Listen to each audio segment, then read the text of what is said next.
when we were doing fundraising for the temple, one of our members was part of the Screen Actors Guild, right? And he was an extra in some movies and stuff. So they were filming the next Karate Kid, and in the opening scene, they needed a whole bunch of Japanese Americans, which at the time our sangha, our congregation had a lot of Japanese American members. So a whole bunch of us volunteered to be extras in the movie, and all our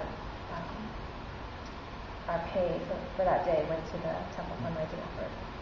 What is it like being a Buddhist in Fairfax County public schools? It's definitely different. I was thinking too, if you ask sort of how Buddhism has affected us in becoming who we are, it's kind of like asking how being Asian American has affected us, because it's just part of our every fiber. It's affected the way we think, how we grew up, our friends in some cases. And it was difficult at times being Buddhist in a large school where almost no one else was Buddhist, and frankly, not many had even heard of Buddhism really. I mean, I think people might have heard of the Dalai Lama, but they didn't really know Buddhism.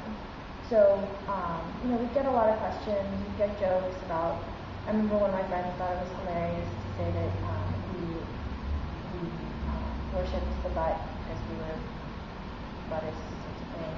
It's just retarded. But, that's high school humor for you, right? So we'd get a lot of questions on what Buddhism was, what it was like to be Buddhist, how it was different or similar to Christianity and Judaism. I know I was only told this maybe once, but I know some of our other friends who grew up in the temple as well. At times we were told that we would go to hell because we didn't believe in God or whatever. But I think it helps that we had a very solid foundation in Buddhism. We did have a very strong Dharma school. So we had Sunday school classes every week. We had friends at the temple who were not only Buddhists, but for the most part, they're Japanese American Buddhists too. So we had that in common. And being at a koji was like having a second family. So because we had that strong foundation, it didn't make us feel that out of place or that like an isolated, exiled kid, even at a school where there weren't that many Buddhists and people didn't know that much about Buddhism. Do I have any comment on that?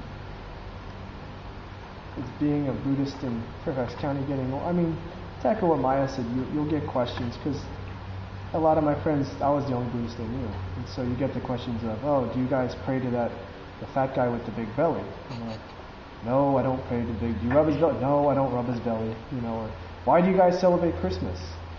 Because I want presents. No, I mean, there's all kinds of different reasons. But, you get questions from your friends. But like Maya said, in our church also, in our Dharma school, we had a group of friends that we were extremely close with. And so it's kind of like a support center. So like, say if you're really little and one of your friends told you, oh, you're going to hell because you're not Christian or whatever, then, you go to church on Sunday, you talk it over with your friends, and they all say, oh yeah, we got told that too. It's like, oh, okay, So it's definitely a support mechanism. It serves as a support system. But growing up, it definitely shapes your outlook. It shapes who you are when you're growing up in any religion. So Buddhism, I think, in that is no exception. But yeah, for me, I didn't have any conflicts with teachers or anything about it. But to tell you the truth, I didn't really go around advertising either. If they asked, yeah, I'm Buddhist, if they mention it. But it's not something that I went out of my way to advertise or to try and let other people know, hey, I'm Buddhist. So if anybody made Buddhist jokes, I wouldn't necessarily jump down their throat because, I'm Buddhist, I find that offensive, because sometimes I'd be laughing too. But other times, they just don't know. They just don't know any better.